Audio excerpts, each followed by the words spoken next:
Welcome to the Dynasty Academy. Michael Washington. Mark is being a pompous ass before we came on air, and Mark Ongst. I mean, you are. I'm not. I mean, you are. Eli Manuel. Why would you draft a wide receiver, too? Eli, you can cut this out. You can leave it in, too. Restart.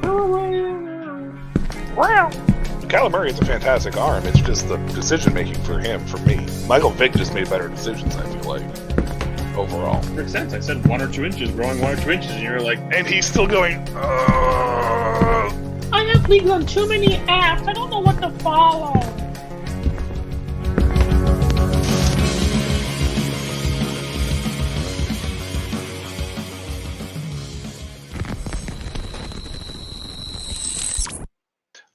welcome back to Dynasty Academy after a week off. I am back with Mark Ongst. I'm Michael Washington, aka Chewbacca77 for those in the league, just so you guys know the difference.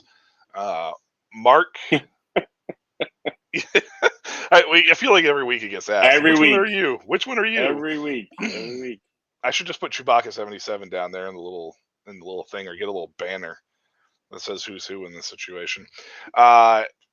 Yeah, so overreaction week 1. That's where we're at here, right? That's how it always goes every year. Every year. Every year. Overreaction week 1. Matter. I think we had a team score like 50 points this week. We had a team who should be good. Actually, I think we had 2 teams who should be really good who scored, I think, below 100 points for both of them. Yeah, it was pretty miserable. It was pretty dreadful week 1. Good thing we didn't panic and sell off everybody, though, right? Not yet. Not yet. Exactly. Well, speaking of that, this is what we're going to have for the show tonight. Overreaction week 1. First and foremost, we're going to talk about performances from week 1, disappointing performances. Are there any concerns coming out of week 1? Which, Mark and I are a little more patient than most people, but maybe there's some things involved there. We also have a couple performances that are sustainable. Are they sustainable? Or are they flash in the pan? How is that going to go? What's our bounce back candidate from an underwhelming week 1 performance as well? And then we're going to discuss some injuries, because that's everybody's favorite part of fantasy football, isn't it? Isn't it injuries? Doesn't everybody love injuries? Is that how? I hate injuries. Nobody wishes injuries on people, but unfortunately it's part of the game, and injuries absolutely can derail a season for you, without a doubt. I know that all too well when I had a league with 10 IR spots, and 10 of them were filled by week 3 last year. So That's our one league. My entire IR is filled up. And then we will talk about, as well, from the overreaction standpoint, what is a good week to decide on your team if you're going to make a playoff push this year, or if you're going to look forward to next year, or do you blow it up for a potential complete rebuild? We'll talk about that as well later on in the show. But first and foremost, Mark, let's talk about 2 of the biggest. I say 2 of the biggest because realistically, they probably were the 2 biggest surrounding hype anyways. Dreadful performances of week 1. Let's talk about, first and foremost, the rookie wide receiver in Arizona, Marvin Harrison Jr. What do you end with? 1 catch for 4 yards or something like that? Something like that. I mean, I get it. Everybody wants to call them generational talents. Every time there's a guy that looks like they're going to be this amazing thing. He's still a rookie. It's still moving from the college football to the NFL is not easy.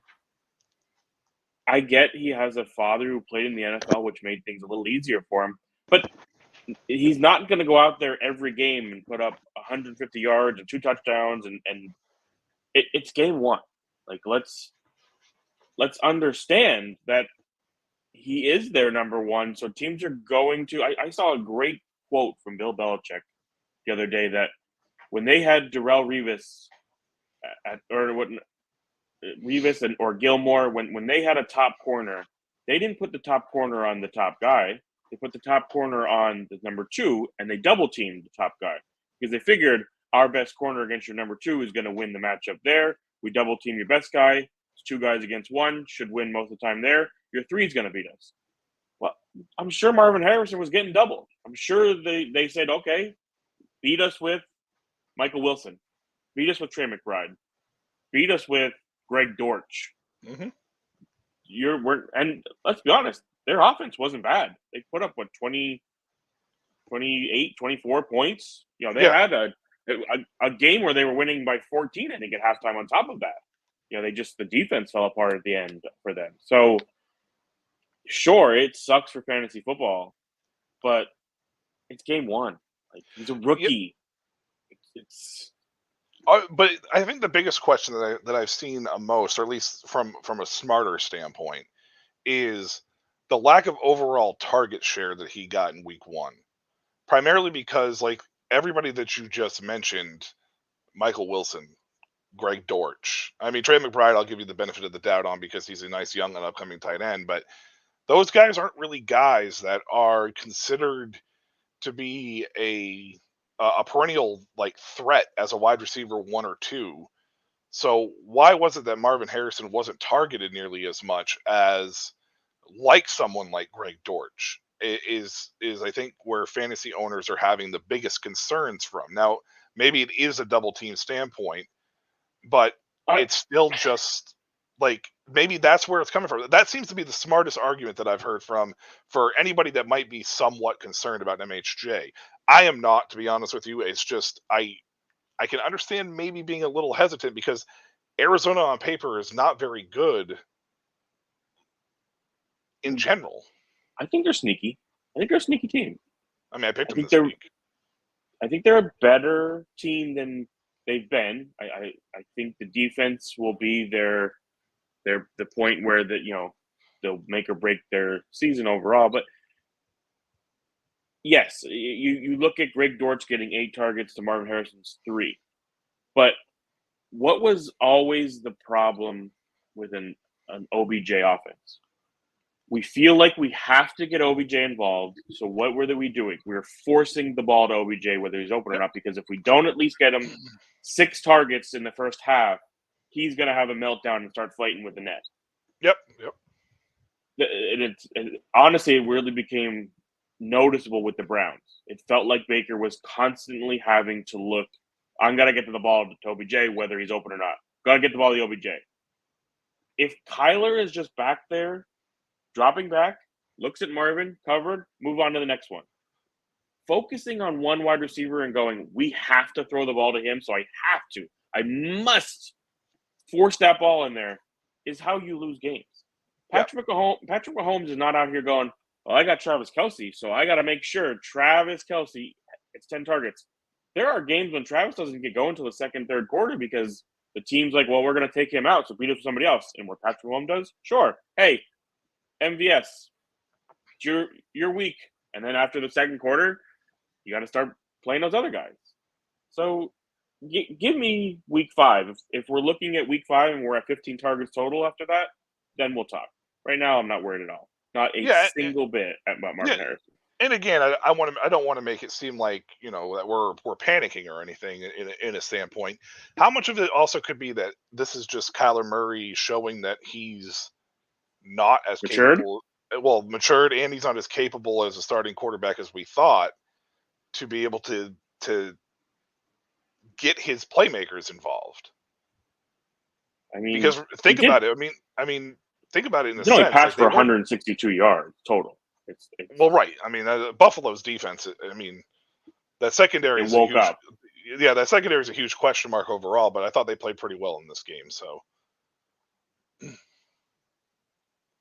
I don't know what the first half score. I think the front 7 for Buffalo kind of really also made this game, but Kyler also has a tendency he panics a lot in the pocket. So definitely not over panicking or overreacting to it. Just more or less, is there any legitimate long-term concerns here with MHJ? Now, mind you, I personally feel like MHJ was probably being overdrafted in a lot of startups. Especially in the Dynasty and in Devy formats.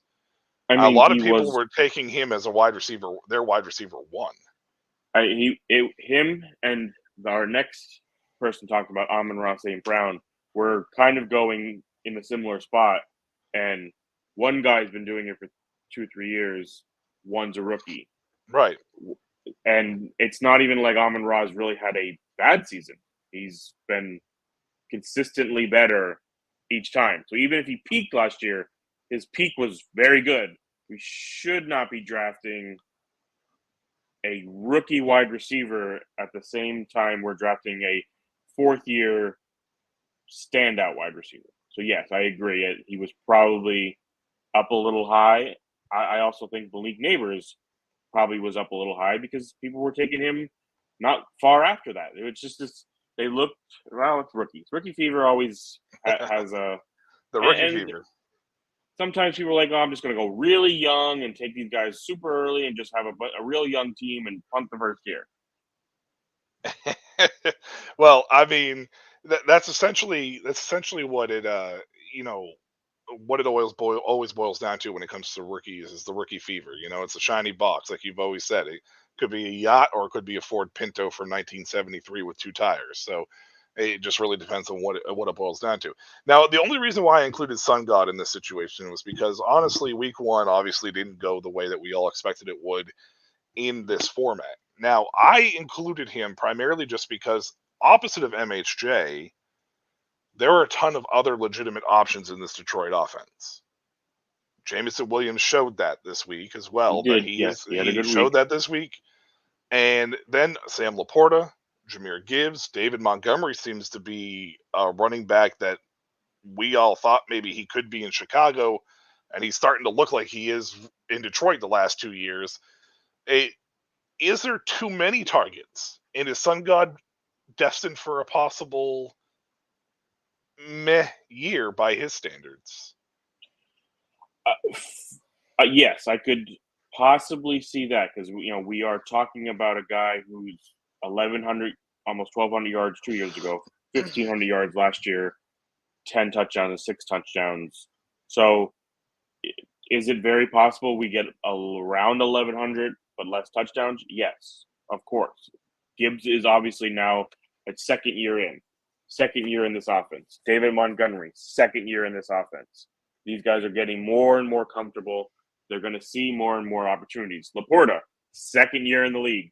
Jameson Williams, finally having a normal offseason, no injury, no suspension. Is he? But it comes down to Amon-Ra is the number one guy, but he plays more in the slot. So I think it's just sometimes, I mean, it's not that he has these bad games often. Last year, I'm not sure he even really had one. So No, it didn't really feel one like of he those did at all. things. But it's kind of the same thing. Our team saying, prove it. Beat us with Jameson Williams. Beat us again with Sam Laporta. It's just the first, because of how preseason anymore, the first 4 weeks of the NFL always to me seem like we're trying to figure out what we are in general, sure. because we don't do it in the preseason anymore. We don't play three-quarters of teams don't even play their starters one snap in the preseason anymore at all. Not even in the second, third game, a little bit. Like we used to get, third game was always starters are going to play the half. It's kind of figure everything out, and we'll go from there. We don't do that anymore. So now it's like weeks 1, 2, 3, sometimes 4. It's like, okay, well, what do we got here? We're playmakers. What are we doing? Who? And then the other side of it is because Jameson Williams hasn't been that good, there isn't a ton of tape on him. So as a defensive coordinator, you don't know what they're going to do. And Ben Johnson is a very good offensive coordinator. He's going to scheme. I'm not worried because Amon-Ra was on the field for 98% of the game. He still had 6 targets. They just ended up only being 13 yards on the 3 receptions he had and no touchdowns. He's a guy who can get yards after the catch. So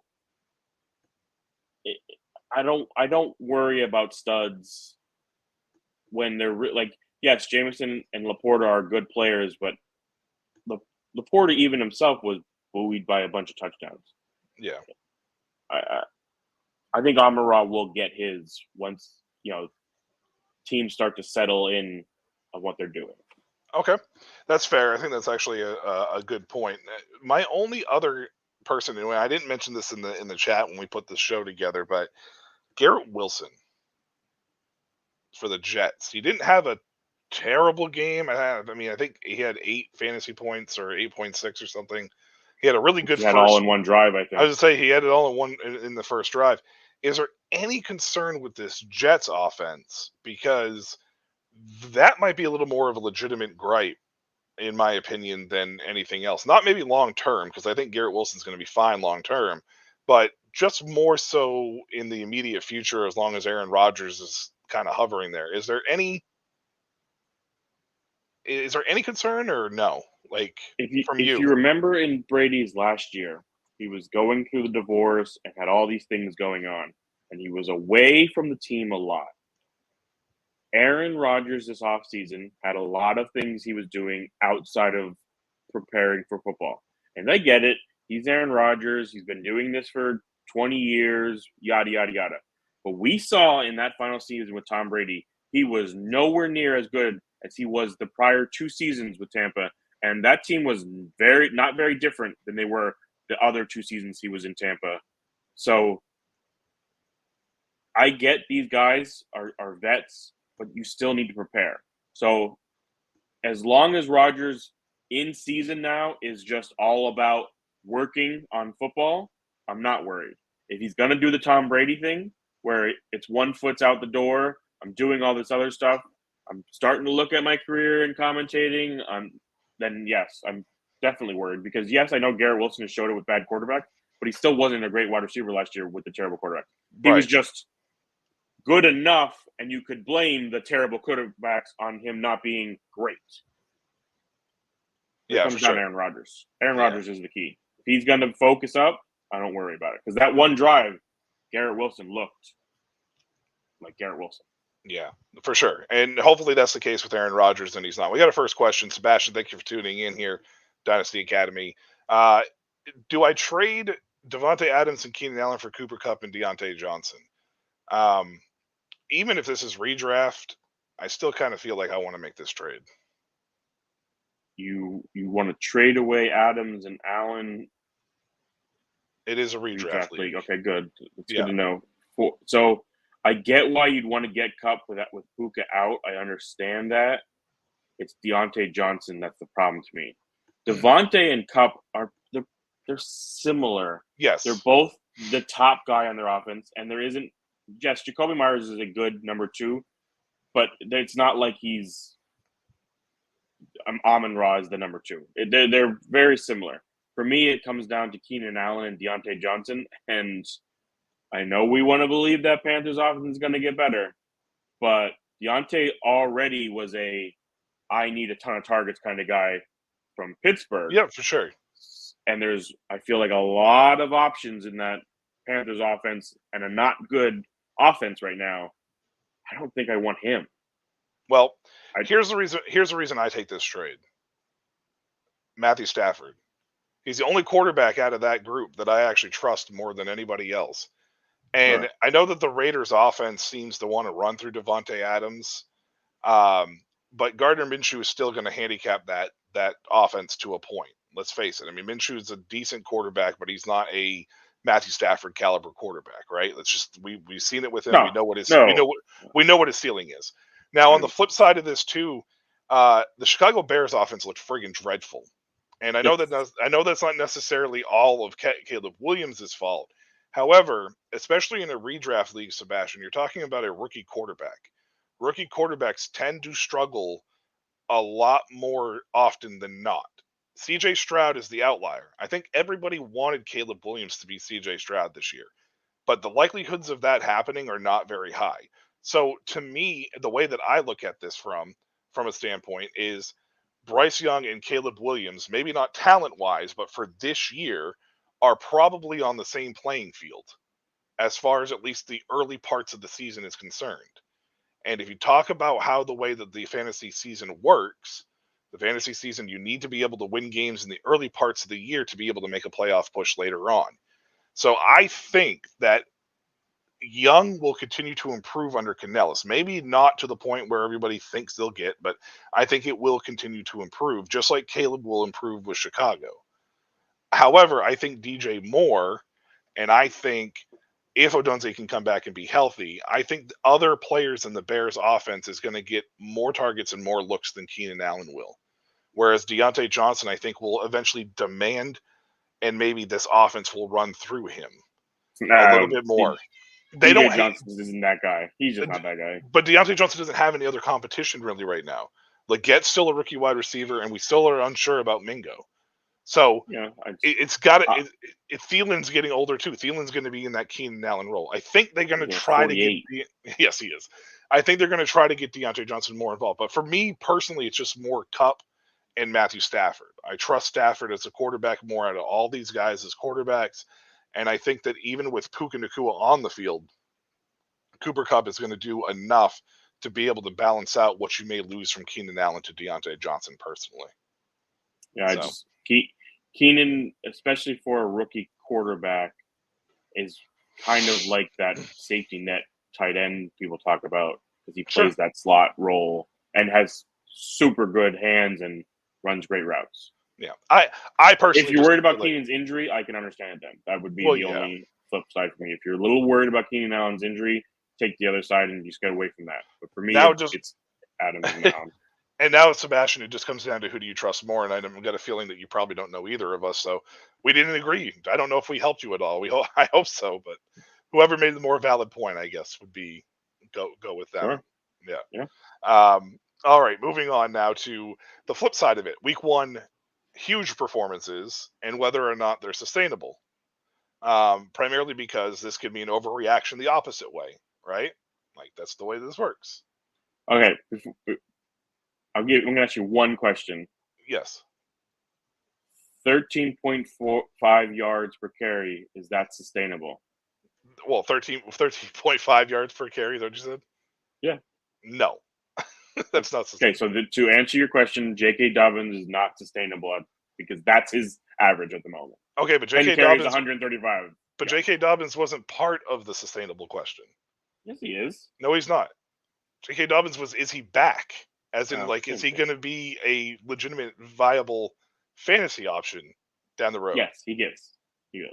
Okay, so you think he's back? Not that his 13 yards. Anybody who says 13 yards per carry is sustainable probably deserves to have a bullet pulled out and shot in the back. So sustain 4.5. That's a great clip.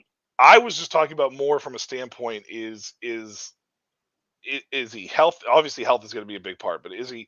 Due to being healthy going into the season and being with an offense that he knows, is it likely that he is back as a viable RB2, maybe RB3, maybe our high-end RB2 option as the season goes on, as long as he can stay healthy? That was what my question was more than anything.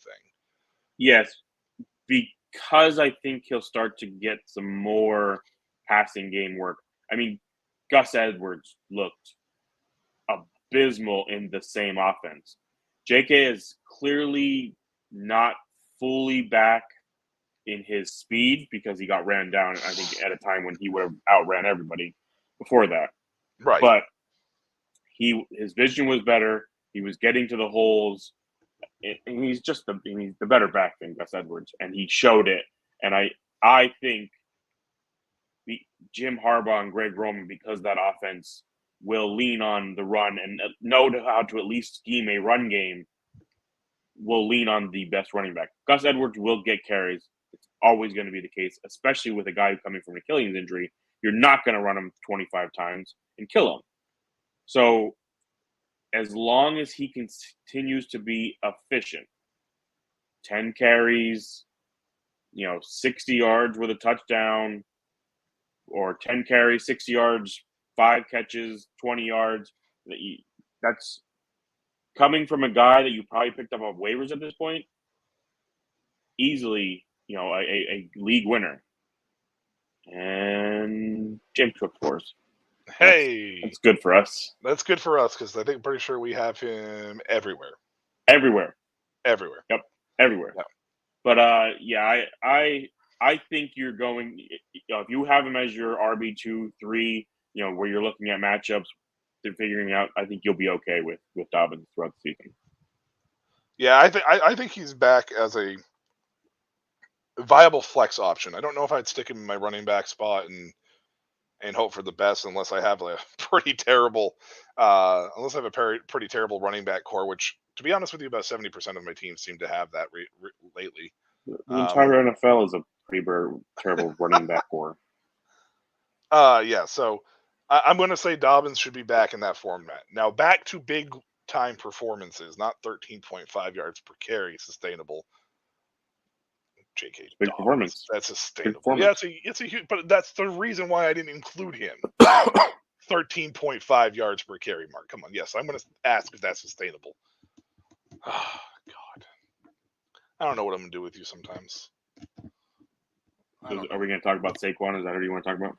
No, I don't want to talk about Saquon because I'm not. What Saquon 24, is more.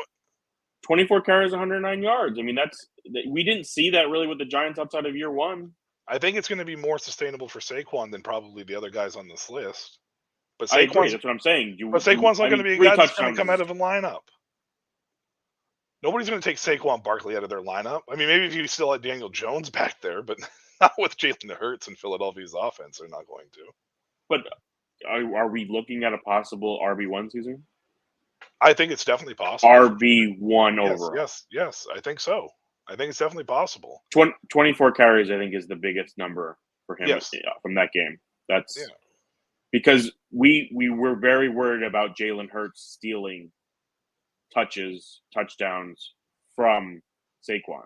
Yeah. And if they're going to hand him the ball 20 times, I mean, they only threw it to him twice, but for 23 yards, so we got, a good amount of yards out of those 2 catches at least. If we're going to go down to a 15 to 20 and 4, 5, 6 targets, I think if you held on to him this whole time, you're going to get finally rewarded. I think the only thing that's not sustainable with Barkley in this situation is averaging 26 touches a game. Realistically speaking, we're probably going to look at 18 to 22. This game was a shootout. There was a lot of big plays, so a lot of drives that put points on the boards, and then the offenses were turned around and right back out on the field. There wasn't a lot of long sustained drives, so I think that obviously not all Philadelphia Eagles games are going to be like that. Even though the secondary is dreadful. Yes, Sam, your secondary is dreadful. I don't think it's young and awful is what it is. But I don't think that there will be. I don't think it will be like that for every game for Philadelphia. So Barkley will be sustainable though to a point where he very possibly could be back to RB1 status for sure. Absolutely. So who do you want to talk about? Clearly, I didn't get 2 of your guys yet. So well, I want to talk about Isaiah Likely. Okay. The tight end for Baltimore. Primarily, I want to talk about him because this is a guy who was, I mean, depending on how deep your startup round what it was, for us, it's 30 rounds. He was getting drafted between round 25 and round 30. Yeah. Nobody was really looking at him from that standpoint as a tight end because Mark Andrews is there, and Mark Andrews was probably drafted in like round 3. However, he had like 8 catches for $1 something and a touchdown. 9 for 111. Yeah, and 9 for 111. Sadly, only 1 touchdown. And sadly, only possibly 2, right? I mean, he stepped out. His foot was on the line. I'm not. Yeah, it was. Yeah, saying they got it wrong, but literally centimeters, we would have had 2 touchdowns and possibly more than for overtime. So yeah, correct. So is this a sustainable thing for Isaiah Likely, knowing that he was on the field for a large chunk of the game with Mark Andrews?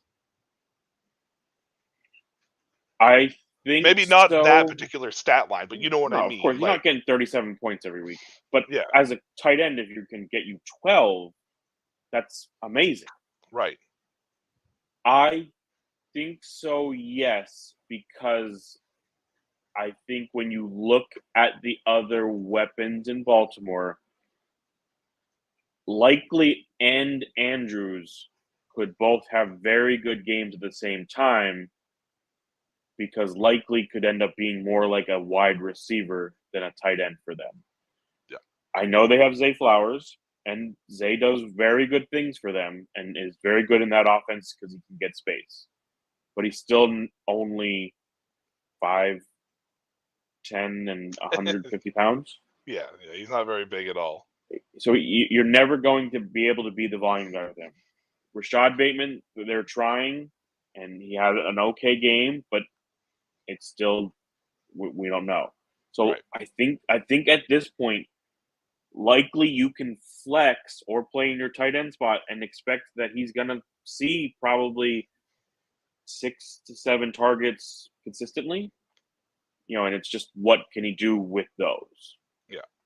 As their wide receiver one. Yeah, and I'll be completely honest with you. I think it's likely that Likely uh, also has a sustainable, future. This is more of a long term with Baltimore, primarily because of his receiving ability. But he also does the dirty work that they ask him to do, similar to like Mark Andrews. There was a lot of times I saw him out there and he was blocking down on a linebacker, he was chipping on a defensive end, and he's big. He's also a big receiver. He's And what Kyle Pitts everybody wants to be. yes, exactly. And I think he also has a very good relationship with Lamar Jackson, because I think Lamar trusts him after Andrews went down and he saw that he could rely on him as well. And Baltimore does not have a true wide receiver one, and Likely played a lot of snaps from the wide receiver position at Coastal Carolina as well. So Well, and he's not like this oversized tight end. He's only 6'4", so right, he's literally on the edge of tight end wide receiver type of size. He's a little bit heavier than a wide receiver normally would be, but not like he's 6'6" and 260. So right. he fits the mold of being that tweener type of player. Yeah. So I think for him it is definitely something that is more sustainable than not. I only wanted to mention him because I saw a lot of people were very interested in him after week 1, and I just wasn't sure if there was a overreaction to that or if it was something that was sustainable. And I think that if I have Likely, I'm probably going to hold him unless I get an offer that blows my doors off. Yeah, I mean, if he was the tight end 2 on an offense that had Devontae Adams, Jacoby Myers, and Mark Andrews was the tight end, I'd be a little more worried, because right. you're not going to be. But that offense just doesn't have that guy. So right. Likely could be that guy for them. And yeah. Andrews could then also, be the tight end. Yeah, and, for sure. And still get his on top of it. I think Likely is also going to be a huge factor in changing games as well for Baltimore down the road. A big first down that you need, or almost making that touchdown. At the end of that game, just needs to be a little more aware of where he is. But at the same time, the throw could have been a little bit better too. But overall, it's just small things like that. I think will eventually start paying off for Baltimore, huh? Year 3. It's only year 3. Yeah. So this is right. This is late in the bread and butter of when tight ends start really starting to explode too. So that's the good thing about Likely as well. All right. The other performance that I've seen for guys that are talking about is Alec Pierce for the Colts. Now, there is a little bit of an asterisk with this, primarily because Josh Downs was out for this game. Josh Downs has been battling an injury in the offseason. They did draft A.D. Mitchell. However, there was a lot of talk in the offseason about Anthony Richardson really liking Alec Pierce and really wanting to get him involved in this offense. Is this a situation where the Colts may have too many cooks in the kitchen outside of Michael Pittman or behind Michael Pittman, that this could be a sustainable season for Pierce? And again, not as big of a game as we saw, because that's most likely not going to happen. Or is this the Alec Pierce that we've all seen in the last 2 years once Downs is back? What's your thoughts on that one in this situation? I don't know that him and Downs will necessarily cancel each other out in a sense. They played separate of each other. I think it's just a sign that A.D. Mitchell is a rookie and just isn't fully ready yet. Maybe maybe needs some time. And Alec Pierce, maybe coming into his 3rd year, playing well, earned time. The reason I don't think it's a sustainable thing for him, it was 3 catches for 125 yards. It's 2 bombs that mainly get you your number. So The reason I worry more is 3 receptions on 3 targets. This wasn't like he had 7 receptions, 125 yards. One of them was the bomb, but he still was used in the offense otherwise. This was Anthony Richardson threw some balls up, and Alec Pierce went and got it. That's just not – he's not Megatron. He's not Calvin Johnson. That's not what you're going to be able to do constantly. So – and even one of those catches, I believe, was in between 2 defenders. So it's not even like he was wide open both times. I would not be going out there and trying to scoop up as many Alec Pierce shares as I possibly could. If you own them, try and sell them high. If you don't buy him for the premium he's at right now, because I just don't think you're going to get the return for a long season. This feels a little Deshaun Jackson-y to me. Yeah, it reminds me a lot of the boomer bust guys that are better for best ball. That's basically what this reminds me of. And once AD Mitchell starts getting a little more acclimated to the offense, and Josh Downs gets healthy, and he knows this offense from last year, and actually had some pretty good games in this offense from last year. I think Pierce will be then relegated back to a more tame role in this offense. However, I think Pierce might be their second biggest receiver, like height-wise. Oh, and no, him and AD are probably close. You think they're close? I can't remember what Pierce's his actual height and weight was, but I know it's like 6'4". Oh, I didn't think I was gonna say 6'2" or 6'3", I thought, but I think AD is like 6'2" or 3". Yeah, he's right around there too. And then Michael Pittman's also a taller receiver. Yeah, but Pittman's a different style of receiver, though. Yeah. I think he's their biggest receiver overall, like height and weight for Pittman. But I was just thinking Pierce might be a little bit bigger, slightly bigger than Mitchell overall, height and weight. Weight, maybe. I think their heights are close. So it's possible. So it's possible he could be a red zone threat, though. He's going to have good games. He's going to be involved in his offense. It's just 3 targets, 3 receptions. If it's not a 60-yard bomb and a 40-yard bomb, what does the stat line look like? Right.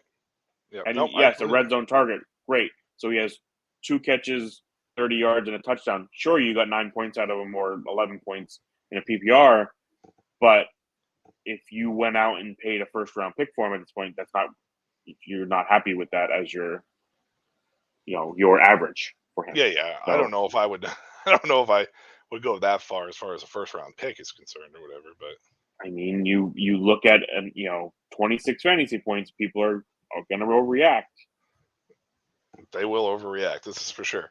All right, one more guy that I didn't add on this list for me. I don't know if you have anybody you want to add to this, but I think I know the answer to this one for you because we talked a little bit about it already. But Jameson Williams, he was 5 for 1 something in a tutty. Jameson was 5-121 and a touchdown. 9 targets though, and for me that's the difference between Alec Pierce and a Jameson Williams. 9 targets.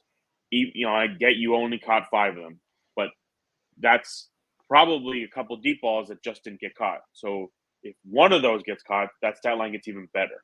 Yep. Now Jameson is closer to Alec Pierce, I think, than he is to Devontae Adams' style of play. So I don't think you're going to always have a huge target and reception number for Jameson Williams. But I think in that offense, if he can continue to build the trust, they gave him 9 targets on week 1. Mm-hmm. So if he can continue to get 6 to 8, 4 to 6 receptions, and one of them be a bomb, whether it's a touchdown or not, that's a good stat line. And we had a rushing 13 yards, so that means we're handing jet sweeps, stuff like that. So, and he's another one where you could throw the little bubble screen and possibly take it to the house with his speed. I think Jameson Williams is going to end up being a wide receiver too this year if he stays healthy. Yeah, he has that realm of possibility. We'll see as the season goes on. it's only 24 guys, and there's a lot of wide receivers in this league. So if he ends up a wide receiver 5, it wouldn't be surprised. If he ends up wide receiver 16, also wouldn't be surprised. Yeah, I just feel like it's finally Jameson's year as I think he's from a healthy standpoint, and yes, from a and standpoint no of knowing suspension. this offense and the NFL, and no suspension. Like a lot of that's put behind him, and I think he knows he has something to prove. And I think that Detroit wants to give him that chance to prove it. And I think that he did enough for them to be able to trust that. And I think that it will continue just to get better as the season goes on, as well. So Jameson Williams is a guy that I'd probably try to buy now if I could. Because I still don't think he's going to be at premium value yet. But No, I don't think yet, but it could be soon if it continues.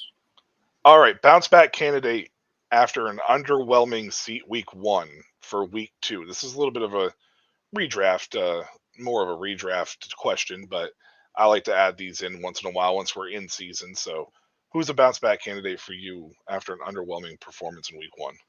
Oh, I'm Steal my guy. go. Oh, I don't think I'm going to. I'm going to go with a quarterback. Okay. Daniel Jones.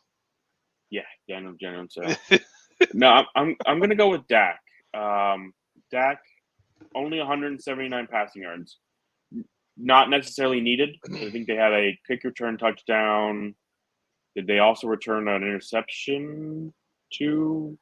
Possibly. I just know they kicked the hell out of Cleveland's offense was not good, so Dallas didn't. So I'm not worried about Dak. I think they'll be in more shootout style games moving forward. And you only got 10-ish fantasy points from them in this one, depending on your scoring. But I think you'll see a lot better stat line from that offense. Yeah. I'm sure I didn't steal your guy. No, you did not steal my guy. My guy is actually kind of a borderline guy. I don't know if he would be my top choice for this if I actually it's Tank Dell. It is not Tank Dell.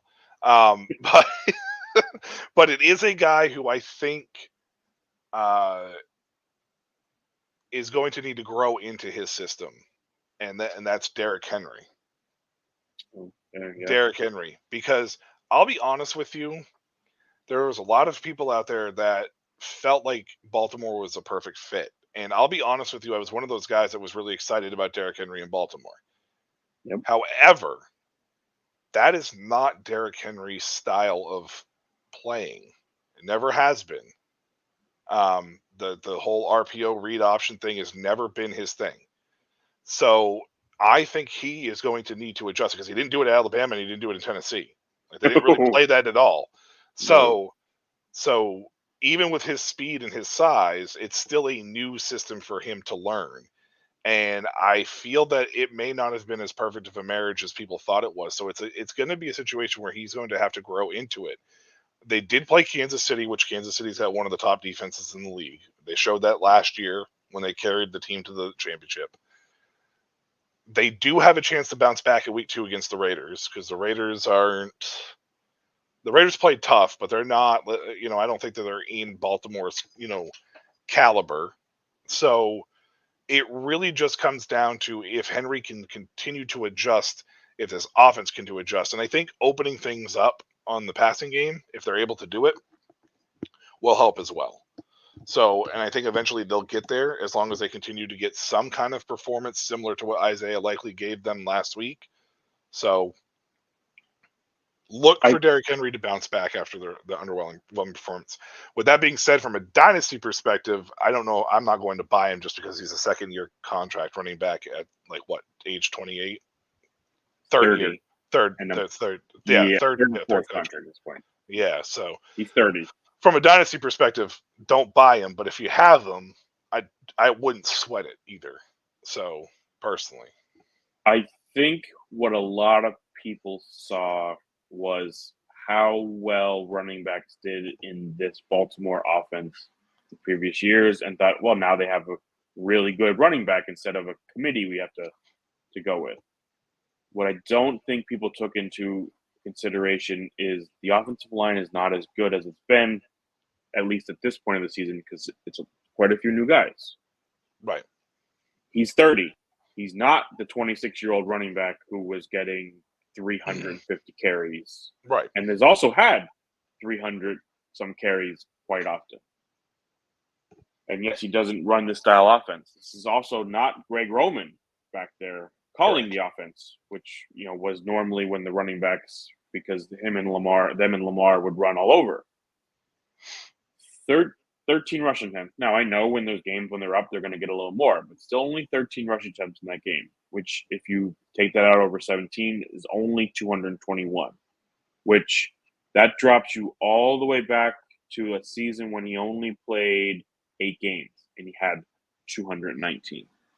Every other one is way above that. So I think that becomes the concerning part, because he's not going to be an efficient runner. Volume is going to be his game at 30. So unless he can start getting back up to that 20 carry, which I don't think that offense is going to do, I think he's very much going to disappoint a lot of people throughout the season. And he very well may. That's the reason why I said he was a fence guy for me. I have faith in his talent, and I have faith in that Baltimore offense. They're going to find ways to get him involved and use him. It's just, I think that it's going to be a slow adjustment, at least for like you said, preseason, the first 4 weeks, because these guys didn't play through the preseason. So I think it's going to be a matter of them getting into the flow. I personally would like to see him around 18 touches, or at least carries. Yeah. And if he can get at least 8 touches, a couple catches would be nice. Well, if he can get 18 carries and get 3 or 4 receptions, I'm happier with that, I think, than I would be 20 to 25 rushes, even with his size, and he's had a lot of miles put on him. So it's week 1, so I'm not going to overreact. Right. But I'm also keeping Keontae Mitchell in the back of my mind that when he returns... Keaton Mitchell, yeah. When he returns, will he siphon off because he's just a more efficient running back at this time than Derrick Henry is? Or will he works better in that offense? Yeah, sure. Justice Hill had a really good game. What everybody's been waiting for from Justice Hill. But even that, Justice Hill siphoned off offense from, because he was just, fit more into what that offense was doing. So right.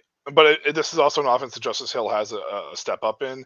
So Keaton Mitchell very possibly could do the same thing, because this is an style of offense across the board that Keaton Mitchell even played in college at ECU, even though they're a little more air raid style, but it's still very similar very similar. Whereas Derrick Henry did not ever play this at any level. So everything was always catered around Derrick Henry. Everywhere. Everywhere he went. So that is going to be an adjustment period, I think. I feel like he might bounce back. I don't have a lot of Derrick Henry shares. Actually, I think the only Derrick Henry shares I have were in the league that I drafted this year, the C2C league, and that was because I did a different strategy. So I'm okay with it. I don't think we need to panic, and I think he is going to bounce back eventually to put up decent enough games. If you're expecting him to be an RB1, don't. Because that's where it's not going to happen.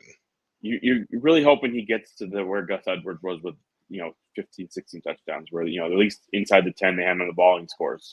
Yeah, I mean, I don't know. I don't know if I'm ready to call him touchdown dependent yet, but he's definitely closer to touchdown dependent than just being the running back we're used to from 4 to 5 years ago, for sure. So, without a doubt. All right, the worst part of football in general, fantasy football, and everything else you can think of in life, especially anything that deals with sports, is injuries.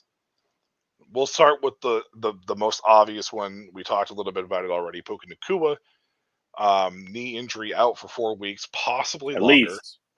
Longer. Sean McVay did come out and say that it is at least a minimum. Did we ever get an actual diagnosis, or is it still being labeled as a knee injury? Well, I didn't see what it was. It was the knee injury he had over the summer. So I think that's why it's kind of just being referred to as a knee injury, because whatever was diagnosed 2 months ago, people just are going with it. Or I was it like don't a sprained exactly remember. MCL? Was it a sprain, a knee? What I like? don't exactly remember what it was. It didn't require surgery, just rest, I believe, which is the Jordan Love. I Yeah, think also doesn't require surgery, just rest. So is a question where he tried to come back for week one and aggravated it without giving it its time. Um, I worry about it because it's a knee that does it linger all season. yeah. Does it hold him out 6 weeks? Does it when he comes back he's a little limited? Because it's just knees are one of those things you just never know at any moment. Is it going to go wrong when you have I, those things? I think the thing that worries me the most was the play he re-injured it on. He wasn't hit in it. He was just going to the ground and slid on the ground. And I don't even think he was actually touched other than to be touched down on the play, and he came up hurting it. So he re-aggravated in a very routine play. Um, so that's the one thing that I would probably be the most concerned about. Who does this benefit? Because obviously the hot waiver wire pickup was Tyler Johnson because we saw what happened in the second half. Sprained PCL. That's Sprained what he has. PCL. Okay, is Tyler Johnson the beneficiary of this, or is it likely Demarcus Robinson gets more involved in this offense now too? Because Robinson had a little bit more down the stretch. Because obviously Cooper Cup, started just vacuuming everything in because that's just what Cooper Cup does. Shout out to Atlanta, by the way. um, so yeah, I mean, I think Tyler Johnson is the number 2 wide receiver in the system. you think over Demarcus Uh, Robinson? yes, because I think he's a Okay. more traditional wide receiver than Demarcus Robinson is. Demarcus Robinson is probably more upside because of his style and the big play ability that he has. Demarcus could get you 3 catches for 125 yards and a touchdown like Alec Pierce. Yeah. Tyler Johnson is probably more of 6 catches, 80 yards, possibly touchdown, possibly not, just that kind of player. Tutu Atwell will also be in the mix to steal. I understand, but he always mixes it in this offense because he's got the speed and they'll utilize Do it.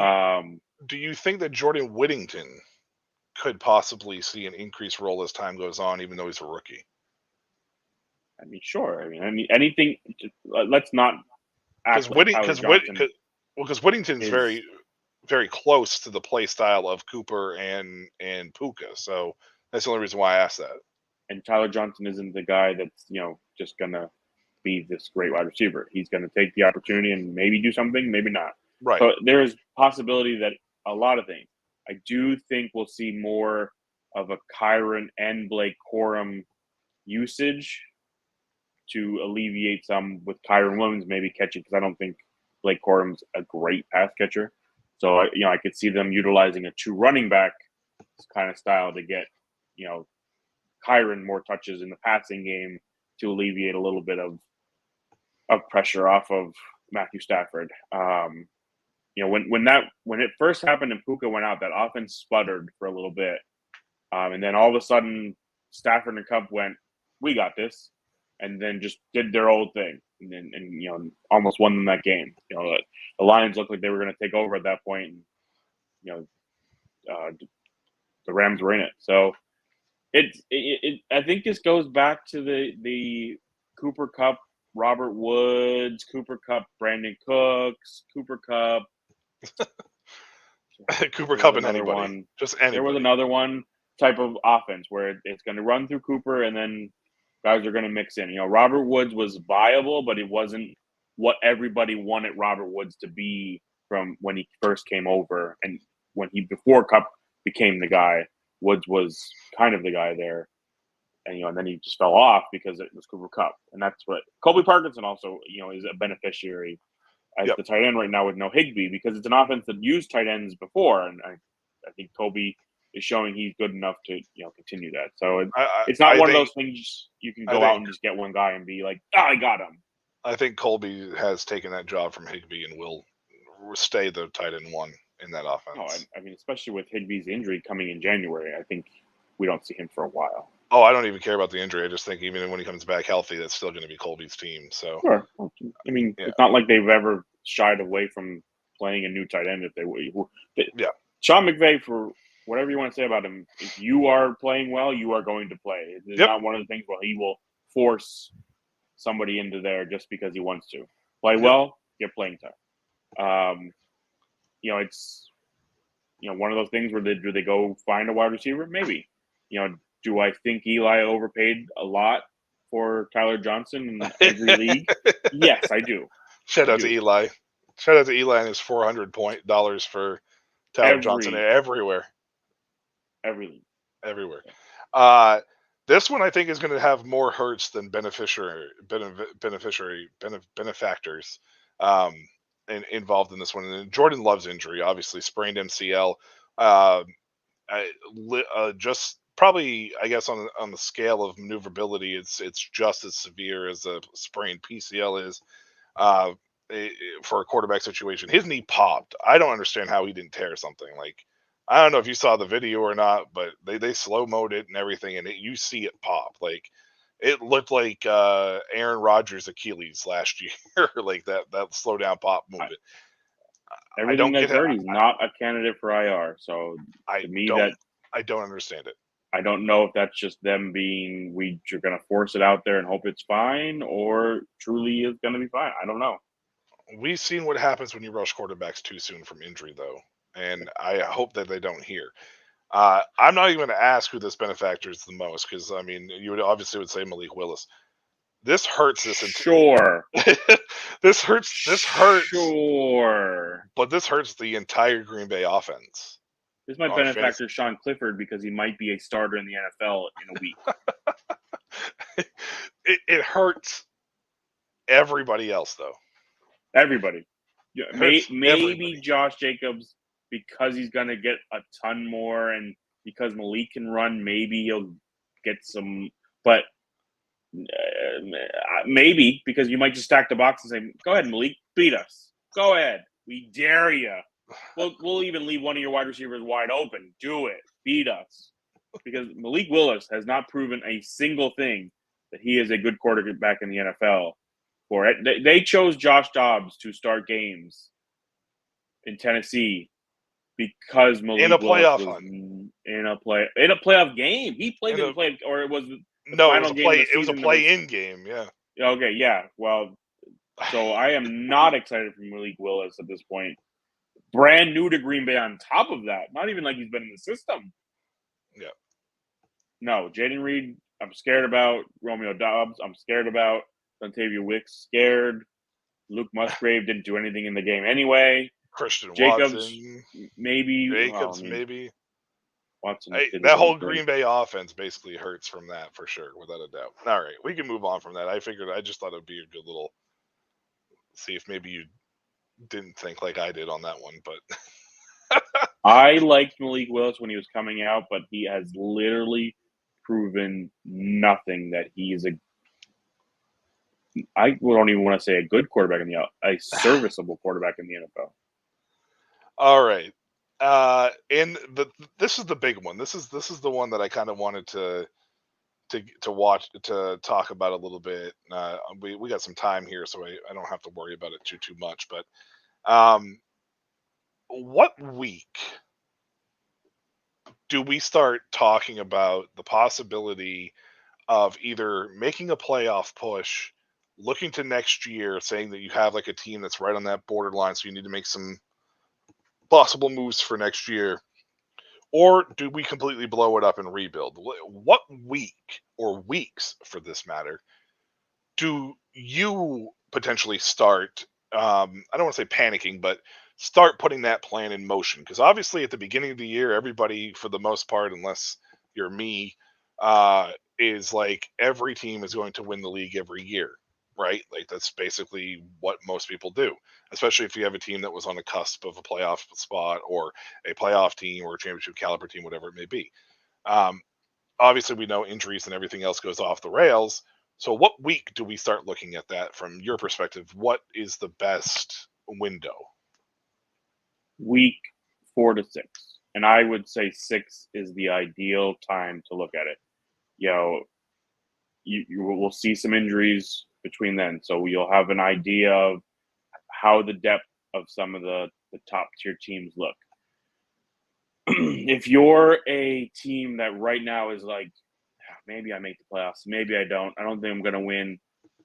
I don't want to tell you to just blow it up now, because all it could take is an injury or two to one of the top teams in the league, and you become one of them because you have the better depth. It just isn't great, but it puts you up there because of what you have compared to them. So I would hold out. But if you're looking around the league and there's 2 or 3 teams and their depth is great, maybe they lose a running back, but it's start to look to sell off now. Don't wait too long. Don't wait for everybody else who's going to realize they're going to sell and sell at the same time. Start accumulating first round picks now before everybody wants to start accumulating first round picks. So if you look at your team and you're like, there's no chance, sell as soon as possible. Otherwise, it's week 6, I think, for me, because the first 4, like I've said, it's kind of the figuring out. So even then, it's hard to say. By week 6, teams have figured it out. You could look at your fantasy team. You're almost halfway-ish, almost halfway at that point. You're 2 and 4. You're probably not going to come back and win 8 straight and become 8 and 10 and 4. Well, for me, I think 4 to 6 is a good window, but I look at it more from a standpoint of putting into motion.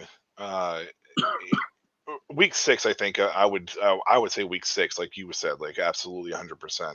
Because I think at that point in time, you have a decent idea. You could be 2 and 4, but you could be looking at your team that may have had some smaller injuries at the beginning half of the year, so some people didn't perform the way that they did. You get them back healthy, and you're looking at it going, okay, well, I'm getting them healthy, so I don't need to make that push. At the same time, you could be 5 and 1, but 5 and 1, you could have played the worst 6 teams. Right, you skated by playing the bottom half of the league in 4 of those games, and you're looking at your team going, yeah, I don't know what this is going to look like. So I think that week 6 kind of gives you a little bit more of a measure. I would say week 8 would be a absolute end, though. Like, I don't know if I would go beyond 8 trying to make my plan go into motion. I think 8 is a good window to kind of close that down in that. Unless you have a league like us with our Devi leagues where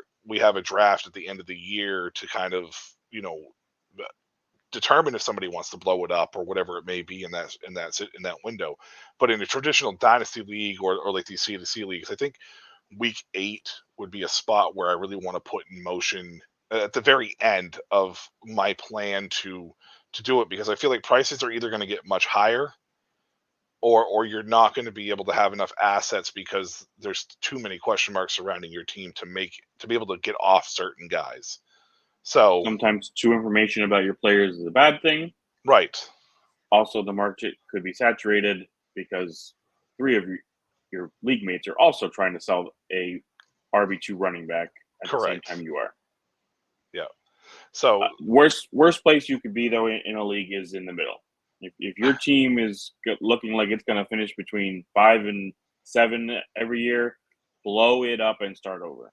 Just blow it up, because you're never going to be able to acquire the assets to become one of the top tier in that, because you don't have the pieces. Blow it up, get picks, start from the bottom, work your way back up. Here's a question from Exotics. Thank you for tuning in and asking this question. Do I trade JT and DK for Ramondre Stevenson, Pollard, and Ford?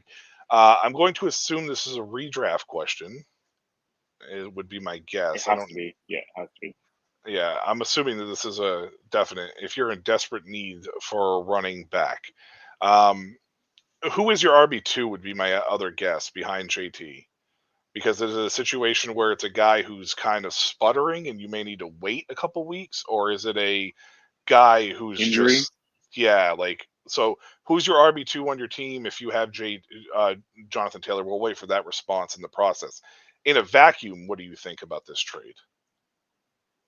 if I'm looking at this and I'm in desperate need of running backs, not knowing who that RB2, I'm going to assume it's an injury or a guy. Jalen Warren and Mostert as well. So yeah, I would much rather prefer Mostert to be my RB3 for these reasons. Yes. He's boom bust and he's injury prone. In a redraft league, I would take the Ramondre side because in redraft, I don't think JT and Ramondre will be terribly far apart because of the work Ramondre will get. JT is a better running back, but Ramondre should see more touches, possibly than even JT will in that offense. Yes. And then Pollard, you're going to play the game with him and Tajay each week. It's going to be who's playing better, who's going to get the touches, and you're just hoping that right now Pollard will be the guy this year. Ford, once Chubb comes back, I don't know what he's going to be, but for now you could utilize him to get you some points, maybe. Yeah, that offense is terrible though, so I don't know if I want to trust anybody from it. But and DK Metcalf is trash. Get rid of him. I'm taking the Ramondre side too, Exotics, and I'm a little bit higher on the Ford piece than my counterpart here is. I think they're going to ease Chubb back. I don't think they're going to give him a full workload. I think that's going to still be Ford maintaining the majority of those carries, barring health. I think Pollard also showed last week that he is still capable of being a guy that we thought he could be in Dallas. I don't think he's going to be I don't think he's ever was a workhorse. I think that was Dallas's mistake. No, so fits his role so much better. Yeah, this fits his role a lot better. So him and Tajay are gonna separate, and I think Pollard's a guy you could sit in your flex spot and be safe with him. Ford, I can understand not wanting to stick in your flex spot and just and keep him there, but Ramondre for me, I think is a potential league winner in redraft leagues this year. They re-signed him to an extension. He's still young. He's a big back, so he can take a good sized workload. They did bring in Gibson. He didn't show him up in week 1, but they did bring in Gibson to be able to alleviate some of that if they need to. And JT is, we know what he can do. It's just a matter of whether or not that offense still looks the same underneath Anthony Richardson. Because let's face it, we haven't seen it with Anthony Richardson outside of 3-4 games, and those 3 to 4 games didn't look very good last year with him, if I remember correctly. So JT wasn't playing in those games. He was. Oh, he didn't play. So we've never seen him. Right. That's right. The holdout, which turned into IR because he was injured. Yep. So I would probably make that trade, especially if you're in desperate needs. And honestly, I feel like you could probably drop Jalen Warren or Mostert and take a look at what your receivers look like on the waiver wire, especially in a redraft format, because receivers fairly deep, for various reasons. And I think you could get a guy that could score just as much points. I would probably hold on Mostert and drop Warren would be my. I would first look at the Najee owner and see if maybe you could pass Warren off to him for a wide receiver on his bench. You could do that as well, yeah. Similar. Yeah, you could do that as well. But yeah, I mean, in a dynasty league, I'm going to stick to the JT and DK side just because of age. Yeah. And I don't want to buy 3 running backs at that point in dynasty. I would much rather Ramondre and you Pollard, and maybe you get some young wide receiver that is maybe a Leggett people are falling off on, or Corley or something like that. The receivers are Puka, Dell, Moore, Lazard, Wan'Dale Robinson. So you're actually losing out on the receiver side in this case. So I still would take the running back. Yeah, I think you can piece wide receiver better than you can running back. Yeah, I'm still taking the running backs in this case too, and you have to hope that Moore definitely hits, and Dell too. I mean, but yeah, I'd still take the trade, but I mean, go try to get Tyler Johnson. Try to go pick up Tyler Johnson, or if he's still available, or I don't know what your waiver wire looks like at the top there, but I'm assuming that from a redraft standpoint, it should be fairly deep to be able to find a guy that you can plug in. So, what did Eli look like the other day? I mean, Robinson from the Rams. Quinton Johnson, if he's on there. Even and Slayton, if he's sitting around, you could add would be a better option over Wandell. Good old Wandell Robinson. So Exotics, make sure you hit that little like button, hit that subscribe button. You said you subscribed, so hit the little dingy. We're here on Thursday nights between 8 and 8:30. We start. Go for about an hour or so. We discuss Dynasty, we discuss Davy, we discuss Campus of Canton. We will answer your redraft questions as well if you do have redraft questions for sure. So we're here every Thursday though, or almost every Thursday. We try to make it every Thursday, and we have lives. Yeah, we do have lives. Now we're into the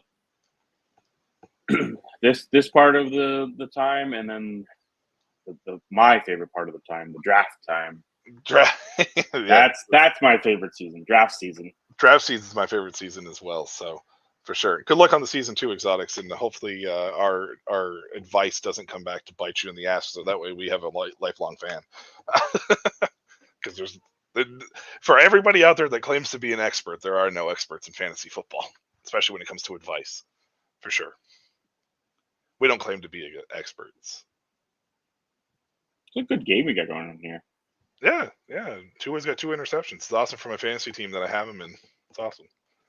Considering that team barely scored 100 points last week, and I got blown out by like 75. So another James Cook touchdown. I'll take James Cook touchdowns all day. I mean, it makes me feel really good when it's the 2-yard line they're handing to him and not Josh Allen. So I like that a lot better too. That is a good sign. It's a very good sign. All right. Mark, I don't have anything else tonight. Do you have anything, my man, to close out the show? Or Nope, that'll be all for tonight. Don't panic.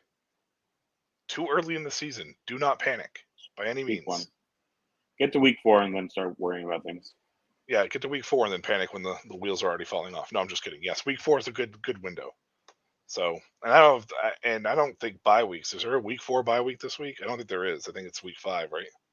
Yeah, I think because of the 18 week, I think 5 is the first bye week. Yeah. Okay. So every team plays for the first 4 weeks, so you don't have to worry about bye weeks. Then you don't have to do any of that. So when you get to that point, then you can start worrying about your team. But at least give it the first 4 weeks and see where you're out of it. I had a team last year, guys, by the way, that went 0-4. Actually, I was 0-6, and I finished the season. I think it was like 7-7. So I mean,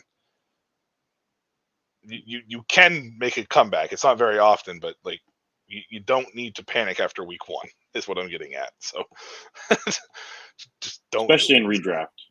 Especially in redraft. Don't panic. Yeah. But if you're in desperate need, like Exotics, our friend here with running backs, make that trade. So, all right, my man. Well, Mark, I will catch you next week. Everybody else, thank you again for joining in here on the Shady Sports Network. Shout out to Sam for giving us a platform as well. Thank you to our sponsor, Current. I didn't play the commercial tonight, but thank you for them for sponsoring the show as well.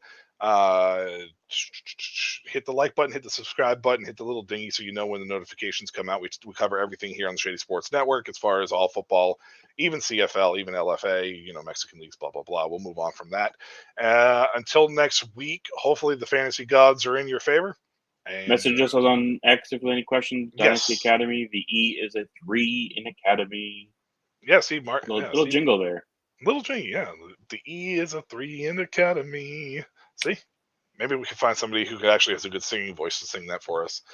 Hit us up on X. Hit us up on X too as well for that. We'll answer any of your trade questions, roster questions even. If you want to brag about your roster, if you need roster help, depth, anything along those lines, by all means. Commission a lot of leagues. Can help Yes. you if you are a commissioner that needs ideas, ways to implement things. We can help there too. Yep. Him and I commission a ton of leagues together, and we're always trying to find unique twists to put on these leagues so they're not all cookie cutter by any means. And I think we do a pretty good job with it, whether it's a small, short little lineup tweak or scoring tweak or, whatever it may be, we do a pretty decent job with it as well. So hit us up. And if you're interested in a Devi or a Campus to Canton league, I'm always looking for new owners as well. And from that standpoint too. So until next week, Thursday between 8 and 8:30 p.m. Just make sure you have the notifications on. We'll catch you. Have a good night.